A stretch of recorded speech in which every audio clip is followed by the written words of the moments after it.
उत्तराखंड में आईटीबीपी की passing out parade. पहली बार यूपीएससी इंतखाब के अमल से भी शामिल हुई 2 खातून अफसरान ने उठाया मुल्क की खिदमत का हलफ।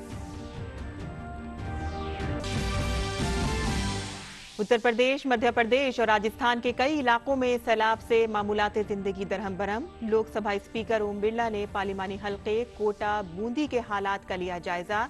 कानपुर देहात में दरियाए जमुना की आबी सतह बढ़ने से कई गांव में सैलाब की जद में। अदालतों में कानूनी मदद के लिए मुल्क के चीफ जस्टिस रमन्ना ने की मोबाइल ऐप की शुरुआत। महरूमों को कानूनी मशवरा देने की appeal. National legal service authority का विजन एंड मिशन स्टेटमेंट भी जारी।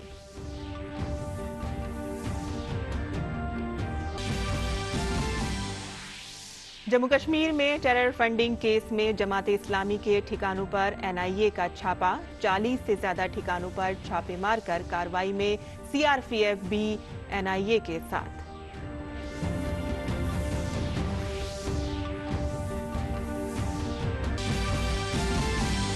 टोक्यो ओलंपिक की इख्तितामी तकरीब आज। 7 तमगों के साथ ओलंपिक में भारत की अब तक की बेहतरीन कारकर्दगी।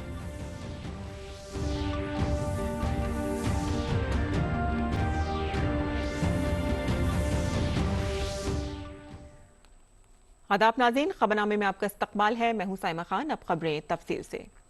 एनआईए आज जम्मू कश्मीर में 40 से जायद मकामात पर दहशतगर्दी की माली मुआवनत के मामले में छापे मार रही है। सीआरपीएफ के साथ एनआईए अफसरान तलाशी ले रहे हैं। दहशतगर्दी की माली मुआवनत के मामले में एनआईए ये कार्रवाई जमात इस्लामी और तंजीम के मेंबरान के दफातर में सीआरपीएफ की मदद से कर रही है। इन छापों का महवर कल अदम तंजीम की फंडिंग के जराये की जांच करना है। इसलिए आज सुबह से ही एक साथ डोडा, बडगाम, किश्तवाड़, रामबन, अनंतनाग, गांदरबल, शोपियां, राजौरी समेत कुछ और अजला में भी तलाशी मुहिम चलाई जा रही है। हालिया दिनों में एनआईए ने कुछ लोगों को दहशतगर्दी की माली मुआवनत के इल्जाम में गिरफ्तार भी किया है।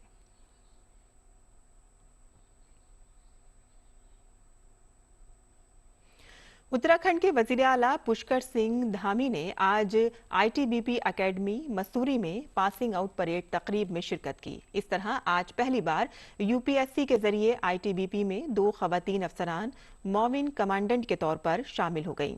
इनके नाम प्रकृति और दीक्षा हैं। दरअसल मुल्क में ऐसा पहली मर्तबा हुआ है कि जब यूपीएससी के सिलेक्शन से आईटीबीपी में 2 खवातीन अफसरान ने असिस्टेंट कमांडेंट के तौर पर हलफ लिया है। इन अफसरान को अब फोर्स की फील्ड यूनिट्स में तैनात किया जाएगा। आईटीबीपी में 2016 से यूपीएससी के जरिए खवातीन कॉम्बैट अफसरान की कंपनी कमांडर के तौर पर तकर्रुर शुरू हुआ था।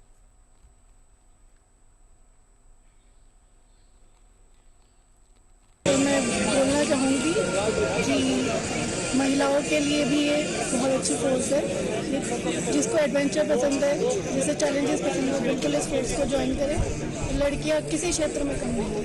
मेरा नाम प्रकृति है। मैं यूपीएससी की तैयारी करते करते आईटीबीपी के अंदर आई और मुझे यहाँ पे सौभाग्य मिला यहाँ की पहली महिला जीडी ऑफिसर बनने का। यहाँ की लाइफ बहुत टफ है पर उससे ज़्यादा चैलेंजिंग और उससे ज़्यादा एक्साइटिंग है। बाकी जितनी लड़कियां हैं जो मुझे इस टाइम देख रही हैं और जो लड़के देख रहे हैं, जिनकी बहनें, जिनको आना चाहिए फोर्स के अंदर, मैं सबसे रिक्वेस्ट करूंगी प्लीज़ यहाँ पे आइए, क्योंकि आपकी बहुत ज़रूरत है देश को। देश से ज़्यादा इससे अच्छा मौका आपको कहीं नहीं मिलेगा।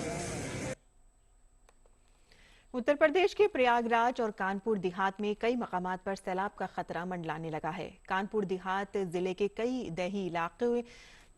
दही इलाकों में जमुना नदी की आबी सतह बढ़ने से दर्जनों गांव सैलाब की जद में आ चुके हैं। जमुना नदी में सैलाब से बेहड़पट्टी के बेमई, जैसलपुर, महदेवा, गोहानी बांगर, भोपैयापुर, पिचूरा, बीजामऊ और खोजारामपुर में हालात बेकाबू हो गए हैं।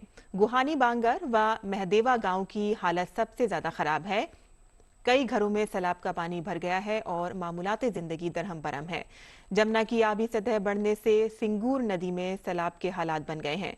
इलाके के कई गांव में पानी भर गया है। मरकजी वजीर ममलिकत साध्वी निरंजन ज्योति ने कानपुर देहात के मूसानगर खित्ते में कश्ती में बैठकर सैलाब मुतासरा इलाकों का दौरा किया और सैलाब मुतासरीन को राहती अशिया तकसीम की।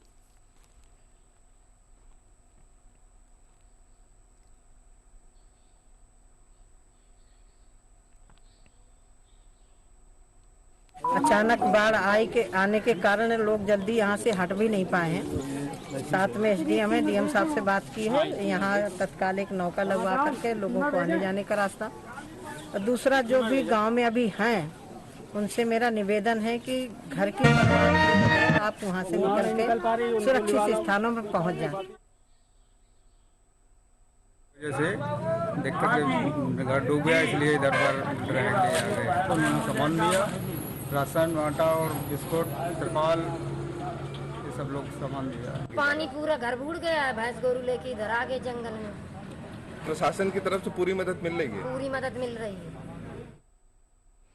राजस्थान में भी सैलाब की वजह से हालात संगीन होने लगे हैं। धौलपुर में चंबल नदी खतरे के निशान से ऊपर बह रही है, जिसकी वजह से नदी किनारे बसे गांव में सैलाब का खतरा है। इस दौरान कोटा से मेंबर पार्लियामेंट और लोकसभा स्पीकर ओम बिरला ने अपने पार्लिमानी हलके में हुए नुकसान पर अफसरान के साथ मीटिंग की।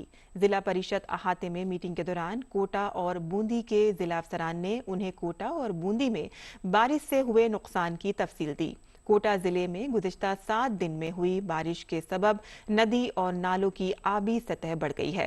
मीटिंग में ओम बिरला ने अफसरान को हुक्म दिया कि वो फसलों के नुकसान और टूटे हुए मकानों का सर्वे कराएं और जल्द ही मुतासरीन को मुआवजा दिलाएं। ओम बिरला ने सड़कों की मरम्मत, बिजली सप्लाई, सेहत खिदमात समेत सभी जरूरी इक़दामात का भी हुक्म दिया। और मध्य प्रदेश में गुना जिले के बमहोरी गांव में सैलाब में फंसे तकरीबन 150 अफराद को एयरलिफ्ट करके राजस्थान के छाबड़ा गांव पहुंचाया गया है। वजीर आला शिवराज सिंह चौहान ने उनसे वीडियो कॉल पर बात करके हालात पर जल्द कंट्रोल की यकीन दहानी कराई। इसके अलावा वजीर आला ने सैलाब पर बनी टास्क फोर्स की मीटिंग में कहा कि हुकूमत की तरजीहात सैलाब से तबाह हाल मकानों की मरम्मत, मलबे की सफाई, पीने के साफ पानी और बिजली की सप्लाई समेत लोगों को खाना और अनाज दस्तयाब कराना है। वज़ीर आला ने मुतासरीन को बाकायदगी से दिए जाने वाले खाने की अशिया के अलावा 50 किलो इजाफी खुर्दुनी अशिया तकसीम करने का भी हुक्म दिया। मध्य प्रदेश के सैलाब मुतासरा इलाकों में फौज के 3 हेलीकॉप्टर, एनडीआरएफ समेत तमाम एजेंसियां राहत और बचाव के कामों में मसरूफ हैं। बिहार में औरंगाबाद, रोहतास और बांका अजला में बिजली गिरने से 14 अफराद की मौत हो गई है, जबकि 4 जख्मी हुए हैं। वज़ीर आला नीतीश कुमार ने हादसे पर अफसोस का इजहार करते हुए महलूकीन के कुनबे को 4-4 लाख रुपए की इमदादी रकम देने का ऐलान किया है और जख्मियों के मुफ्त इलाज के अहकाम दिए हैं। इस दौरान महकमा मौसमियात की जानिब से अलर्ट जारी किया गया है कि बिहार के मुख्तलिफ हिस्सों में आइंदा 48 घंटों में तेज बारिश और बिजली गिरने के वाकयात हो सकते हैं।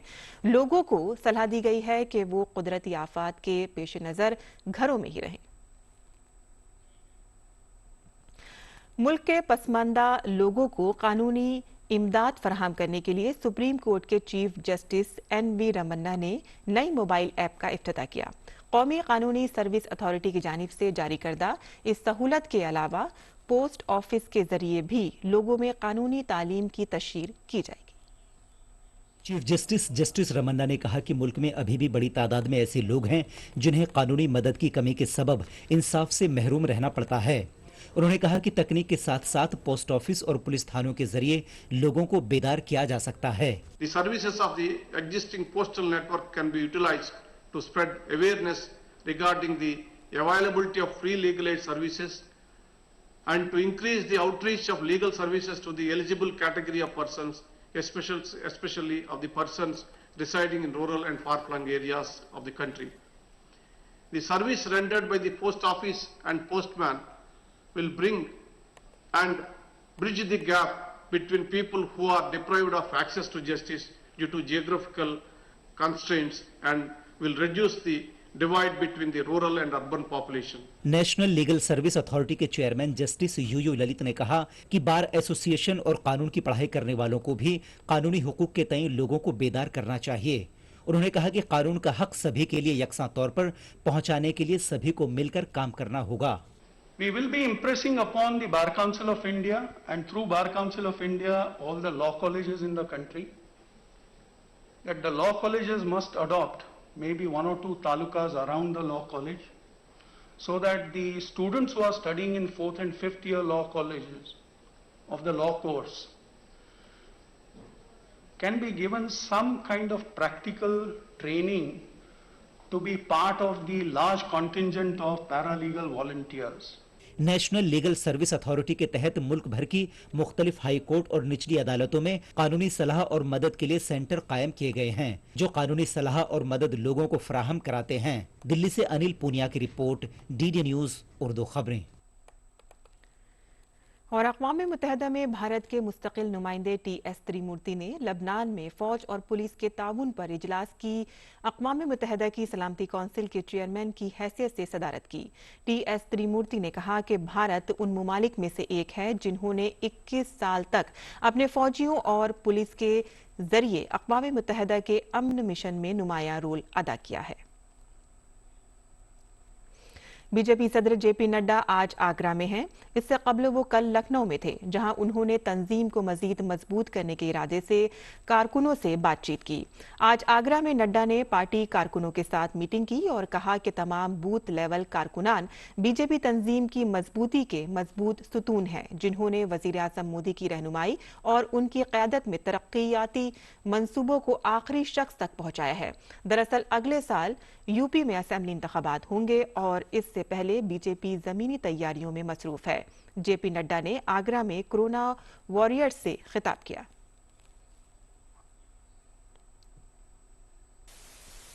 आप लोगों ने मानवता की जो सेवा की है उसको कोई सर्टिफिकेट नहीं दे सकता, उसकी कोई शाबाशी नहीं दे सकता। मन का संतोष ही सबसे बड़ी शाबाशी होगी, क्योंकि जिस तरीके से आप काम में जुटते हैं इसका एहसास बहुत कम लोग कर सकते हैं। आपको खुद ही एहसास करके मन को खुशी लेनी पड़ेगी, यह मैं जरूर कहना चाहता हूं।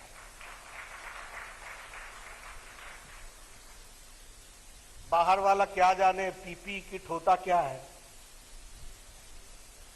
बाहर वाला क्या जाने कि मुस्कुराने वाले डॉक्टर अंदर से तरोतर है, पसीने से तर हो गया, 5 घंटे से खड़ा है, जीवन और मौत से जूझने वाले के जीवन दान देने का काम कर रहा है, ये डॉक्टर है, इसको हमको समझना चाहिए। आयुष के मरकजी वजीर सरबनंद सोनोवाल और आयुष के वजीर ममलिकत गुंजाराम महिंद्र भाई ने आज मशरक़ी दिल्ली में all India institute of Ayurveda का दौरा किया। उन्होंने इंस्टीट्यूट के डायरेक्टर प्रोफेसर तनुजा निसारी के साथ इंस्टीट्यूट की लेबॉर्ट्रीज और तालीमी इमारतों का जायजा लिया। सरबनंद सोनोवाल ने इंस्टीट्यूट के जरिए वबा की पहली और दूसरी लहर के दौरान हजारों अफराद का इलाज करने की तारीफ की। उन्होंने इंस्टीट्यूट की in house bio bank developed के लिए हौसला अफजाई की।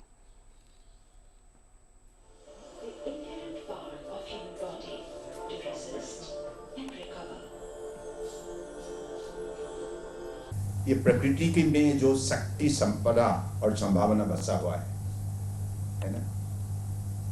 भगवान ने तो प्रकृति रचना किया है, इस शक्ति को हमें उजागर करना होगा, आविष्कार करना होगा और मानव समाज के लिए इस शक्ति कैसे इस्तेमाल किया जाए, उपयोग किया जाए, इसके बारे में आप लोगों ने जो रिसर्च, साइंटिफिक स्टडी आप लोगों ने शुरू किया है, इससे साफ जाहिर है कि वो सपना भी हमारा पूरा होगा।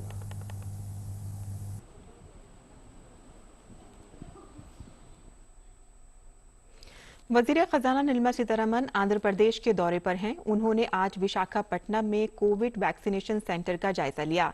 विशाखापट्टनम में ही निर्मला ने कृष्णा देवी पेटा में मुजाहिदे आजादी अल्लूरी सीताराम राजू की समाधि पर खराज अकीदत पेश किया। अल्लूरी सीताराम राजू को अंग्रेजों के खिलाफ रैंपा बगावत की क़यादत के लिए याद किया जाता है, जिसमें उन्होंने विशाखापट्टनम और मशरक़ी गोदावरी अजला के कबायली लोगों को अंग्रेजों के खिलाफ बगावत के लिए मुनज़्ज़म किया था। मुल्क की टीकाकारी मुहिम के तहत अब तक 50 करोड़ 68 लाख से ज्यादा एंटी कोविड वैक्सीन की खुराकें दी जा चुकी हैं। मरकजी वजारत सेहत के मुताबिक कल एक दिन में 55,91,000 से जायद वैक्सीनेशन दी गई। गुज़िश्ता रोज मुल्क भर में 43,910 कोरोना मरीज सेहतयाब हो गए हैं। मुल्क की मौजूदा सेहतयाबी की शरह 97.39% हो गई है। और अब तक मुल्क में 3,10,99,000 मरीज कोरोना से सेहतयाब हो चुके हैं। कल मुल्क में एक ही दिन में कोविड के 39,000 से ज्यादा नए केस दर्ज हुए हैं। इस वक्त मुल्क भर में मुतासरा मरीजों की तादाद 4,06,822 है। मुल्क गिर कोविड टेस्टिंग में भी तेजी आई है और अब तक 48 करोड़ से ज्यादा कोविड नमूनों की जांच की जा चुकी है। मणिपुर में कोरोना के मामलात की रोकथाम के लिए मिनी कंटेनमेंट जोन बनाने की हिदायत दी गई है। हफ्ते को मणिपुर में मुनक़िदा काबीना के इजलास में हुकूमत ने एक बड़ा फैसला किया और कहा कि लोगों का जरिया माश दोबारा शुरू करने के लिए लॉकडाउन और कर्फ्यू हटाया जा रहा है। रियासती हुकूमत ने डेल्टा वेरिएंट के बढ़ते हुए खतरे के पेश नज़र लॉकडाउन नाफिज किया था। वहीं केरल में सरकार ने 11 अगस्त से शॉपिंग मॉल खोलने का फैसला किया है। केरल के वजीर आला पिनराई विजयन ने ऐलान करते हुए कहा है कि सुबह 7 बजे से रात 9 बजे तक शॉपिंग मॉल्स पीर से शनिचर तक खोले जाएंगे। हालांकि इसके लिए कोरोना के ज़ाब्तों पर सख्ती से अमल किया जाएगा। वहीं केरल में रैपिड रिस्पांस टीमों के मौसर कामकाज की निगरानी के लिए जिला कलेक्टरों के जरिए खुसूसी टीमों को तैनात किया जाएगा। राजधानी दिल्ली में कोरोना के मामलों में कमी होने पर 9 अगस्त से सभी हफ्तावारी बाजार खोले जाएंगे। वजीर आला अरविंद केजरीवाल ने ट्वीट करके ये जानकारी दी है। उन्होंने कहा है कि दिल्ली में कोरोना से हालात काबू में हैं, लिहाजा हफ्तावारी बाजारों को खोलने का फैसला किया गया है। वहीं बाजारों में कोविड के ज़ाब्तों को अपनाने की हिदायत दी गई है। भारत छोड़ो तहरीक की सालगिरह पर दिल्ली में वाक़े नेशनल म्यूजियम में भारत छोड़ो तहरीक से जुड़ी नुमाइश का इफ्तिताह किया गया। इस नुमाइश में भारत छोड़ो तहरीक से जुड़े उस दौर को बेहद खूबसूरती से दिखाया गया है। 8 अगस्त 1942 को मुल्क में भारत छोड़ो तहरीक की शुरुआत हुई थी। इस दौरान गांधी जी समेत मुल्क के तमाम बड़े रहनुमाओं को कैद कर लिया गया था। ऐसे में तहरीक की कमान आम आदमी ने अपने हाथों में ले ली। इसने अंग्रेजों को ये जता दिया कि भारत में उनके दिन गिनती के ही बचे हैं। भारत छोड़ो तहरीक की याद में मरकजी वजारत सकाफत ने एक नुमाइश का इनेकाद किया, जिसमें भारत छोड़ो तहरीक से जुड़े एक एक वाक़े को महफूज करके रखा गया है। भारत की आज़ादी में इस तहरीक का अहम रोल है। भारत अमृत महोत्सव मना रहा है। आज़ादी से जुड़े हर एक अहम इलाके में प्रोग्रामों का इनेकाद किया जाएगा। ऐसे में नौजवानों को तरकीब देने और तहरीक आज़ादी के लिए हुई जद्दोजहद को आने वाली नस्लों को बताने की कोशिश की गई है। भारत की आज़ाद के आंदोलन में अलग अलग अनेक प्रमुख घटना है। सभी घटनाओं में क्विट इंडिया मूवमेंट का भी एक महत्वपूर्ण घटना है। इस घटना का संदर्भ में आज के नौजवानों को बताने के लिए, जो सब लोगों को याद दिलाने के लिए आज़ाद के अमृत वर्ष के संदर्भ में इस प्रदर्शन का आयोजित किया है। उन्होंने कहा कि आजादी के अमृत महोत्सव को मनाते हुए राष्ट्रगान.in पर कौमी तराना गाकर वेबसाइट पर डालें। मीनाक्षी लेखी और अर्जुन राम मेघवाल ने कहा कि इस तरह की नुमाइशों का इनेकाद तहरीक आजादी से जुड़े वाकयात से नौजवानों को रूबरू कराते हैं। जिसको स्वय स्फूर्ति कहते हैं, पूरे देश में फैल गया था। और जब सारे सीनियर लीडर गिरफ्तार हो गए थे तो ये आंदोलन युवाओं के हाथ में आ गया था, जिसमें राम मनोहर लोहिया, जयप्रकाश नारायण, अरुणा आसफ अली, ऐसे लोग उससे निकल करके नेतृत्व देने के लिए आए। उस आज़ादी के जज्बे को, भारत के आने वाले नव नेतृत्व को और भारत की आने वाली पीढ़ियों को, जिन्होंने अपने पूर्वजों के सपनों को पूरा किया और आगे पूरा करते रहेंगे, उन सबको याद करते हुए भारत के जनमानस को प्रणाम। जिन लोगों ने अपनी शहादत दी उनके प्रति विनम्र श्रद्धांजलि और आने वाले भारत को हार्दिक शुभकामनाएं। नुमाइश आम लोगों के लिए मुफ्त रखी गई है ताकि ज्यादा से ज्यादा लोग कोविड-19 के ज़ाब्तों पर अमल करते हुए भारत छोड़ो तहरीक से आगाही हासिल कर सकें। दिल्ली से चंद्रशेखर की रिपोर्ट, डीडी न्यूज उर्दू खबरें। और दिल्ली के न्यू मोती बाग में माई हैंडलूम माई प्राइड एक्सपो मुनक्किद किया गया। मुल्क के मुख्तलिफ हिस्सों के बुनकर इसमें हिस्सा ले रहे हैं। यही नहीं, नेशनल अवार्ड याफ्ता और पद्मश्री अवार्ड याफ्ता बुनकरों की मसनूआत भी यहाँ कशिश का मरकज बनी हुई हैं। इस नुमाइश का इफ्तिताह टेक्सटाइल के सेक्रेटरी यूपी सिंह ने किया। पेश है हमारे नुमाइंदे गिरीश निशाना की ये रिपोर्ट। दिल्ली के न्यू मोती बाग में GPRA कॉम्प्लेक्स के new Moti Bagh club house में माई हैंडलूम माई प्राइड एक्सपो का इनेकाद किया गया। इस एक्सपो का कपड़े की वजारत के सेक्रेटरी उपेंद्र प्रसाद सिंह ने सनीचर को इफ्तिताह किया। नुमाइश के मुकाम यानी न्यू मोती बाग में GPRA कॉम्प्लेक्स में 500 से ज्यादा सीनियर अफसरान रहते हैं, जिन्हें एक ही छत के नीचे मुल्क के अलग अलग हिस्सों के बेहतरीन हथकरघा देखने को मिलेंगे। यहाँ पे काफ़ी जो प्रोड्यूसर कंपनीज हैं या जो नेशनल अवार्डीज़ हैं हैंडलूम में, वो अपना प्रोडक्ट लेके आए हैं, क्योंकि ये ऐसी कॉलोनी है जहाँ पे 500 के आसपास से बहुत ही सीनियर ऑफिसर्स भी रहते हैं। तो एक तो उनको मौका मिलेगा कि भारत की जो बेस्ट हैंडलूम्स हैं, चाहे वो वेस्ट बंगाल से हो, चाहे महाराष्ट्र से हो, चाहे वो झारखंड से हो या राजस्थान से हो, सब एक जगह उनको देखने को मिलेगी। 15 अगस्त तक चलने वाले इस माई हैंडलूम माई प्राइड एक्सपो में मुल्क भर की हथकरघा साज, कंपनियां और बुनकर मसनूआत की नुमाइश कर रहे हैं। मुंतज़मीन को उम्मीद है कि ये नुमाइश कामयाब रहेगी। We are conducting this domestic fair here, and HEP is known for exporting a lot of handloom products like tablecloths, mats, kitchen towels, floor coverings, etc. to all over world like Europe, USA and other parts of world. And now domestically we have conducted this fair here. इस हथकरघा नुमाइश में एक से बढ़कर एक मसनूआत देखी जा सकती हैं। मुल्क की अलग अलग रियासतों से आए इन बुनकरों में कौमी अवार्ड याफ्तगान के साथ साथ पद्मश्री भी अपनी मसनूआत की नुमाइश करते नजर आ रहे हैं। इस प्रदर्शनी में पद्मश्री अवार्डी भी देखे जा सकते हैं।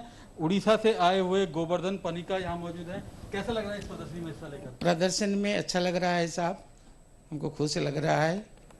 लोग कितना पसंद करते हैं? लोग अच्छा बहुत पसंद करते हैं।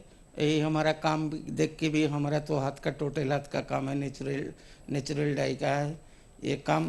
हम बहुत दिन से हम दिल्ली आ रहा है, दिल्ली हम क्राफ्ट म्यूजियम में आते हैं, वहाँ भी काम दिखाते हैं लूम लेके, दिल्ली हाट में भी जाते हैं दस्तकार में, और हमारा जो मास्टर कृष्ण में भी हम लोग आते हैं। हमारा ये जो नेचुरल डाई का है टोटल हाथ का काम है, इसीलिए बहुत मैडम लोग पसंद करते हैं। नेशनल अवार्डी मोइनुद्दीन अंसारी भी उत्तर प्रदेश से साड़ियाँ लेकर प्रदर्शनी में पहुँचे हैं।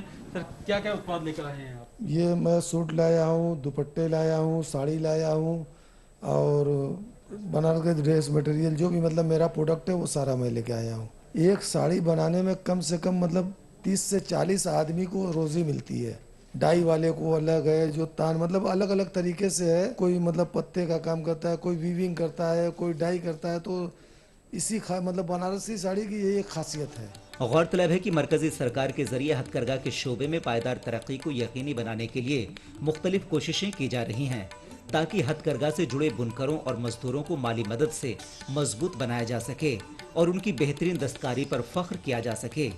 बुनकरों में जागरूकता पैदा करने और उनकी बाजार तक पहुंच बढ़ाने के मकसद से ये 15 अगस्त तक प्रदर्शनी आयोजित की गई है। इसमें देश के अलग अलग हिस्सों से 22 स्टॉल लगाए गए हैं, जिसमें नेशनल अवार्डी और पद्मश्री अवार्डी शामिल हैं।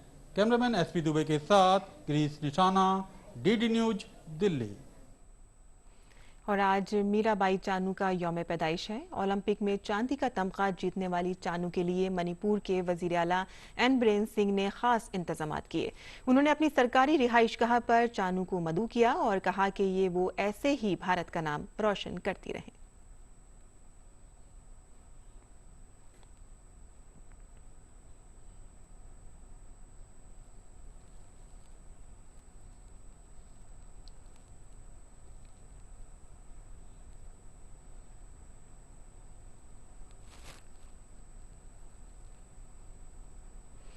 आज टोक्यो ओलंपिक्स इख्तिताम पजीर हो रहे हैं। इख्तितामी तकरीब शाम 4:30 बजे शुरू हुई, जो शाम 7 बजे तक जारी रहेगी। इससे कबल ओलंपिक्स में कुछ फाइनल मुकाबले खेले गए।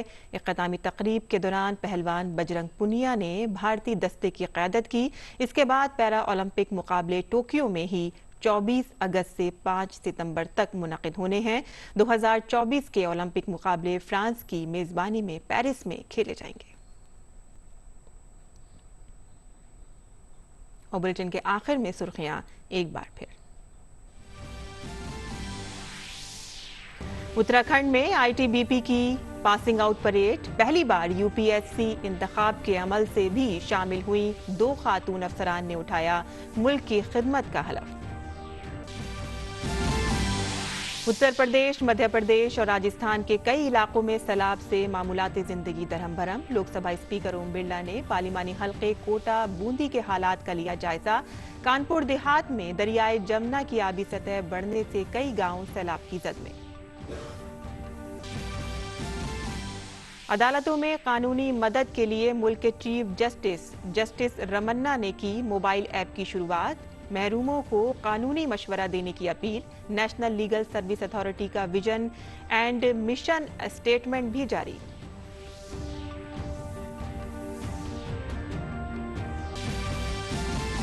जम्मू कश्मीर में टेरर फंडिंग केस में जमात इस्लामी के ठिकानों पर एनआईए का छापा। 40 से ज्यादा ठिकानों पर छापेमार कार्रवाई में सीआरपीएफ भी एनआईए के साथ।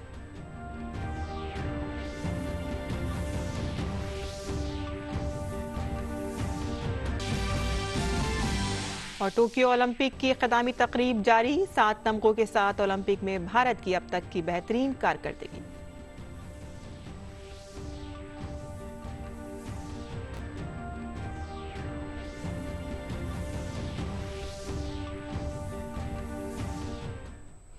हमारा खबरनामा यही ख़त्म पसीर होता है। हमारी पूरी टीम को दें इजाज़त। आदाब।